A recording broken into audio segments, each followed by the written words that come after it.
সকলকে অনেক অনেক স্বাগত সোমা মিনি ব্লকে। বন্ধুরা চলো আজ ভিডিওটা শুরু করা যাক। আজকে কিন্তু ওয়েদারটা একদম ভালো নেই, একদম মেঘলা মেঘলা ওয়েদার, আর মনটাও একদম ভালো নেই, পুরো মেঘলা হয়ে গেছে বন্ধুরা। তাও বাড়ির কাজকর্ম না করে তো পারা যায় না, তাই বেরিয়ে পড়লাম বাড়ির গাছের এঁচড় পাড়তে। এঁচড়ে দুটো পেড়ে নিয়েছি বন্ধুরা। আজ দুটো এঁচড় নিয়ে কি করব, রান্না করব, তো জানতে হলে পরের ভিডিওতে কিন্তু আসতে হবে বন্ধুরা। বাড়ির পেছন পাশটায় যেহেতু এসছি তাই কিছু ঘিমা তুলে নিলাম আর কিছু আম কুড়িয়েছি বন্ধুরা। গ্রীষ্মে কিন্তু আমের চাটনি খেতে খুব জমে যায় বন্ধুরা।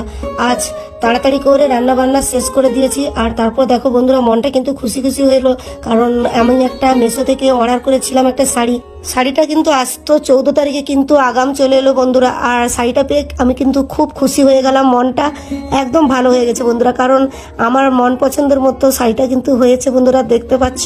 আর কোয়ালিটি খুবই ভালো বন্ধুরা। আর তোমাদের কেমন লেগেছে একবার কমেন্ট করে কিন্তু জানিয়ে দাও এই ভিডিওতে বন্ধুরা। আজকের মতো এইটুকুন থাকলো।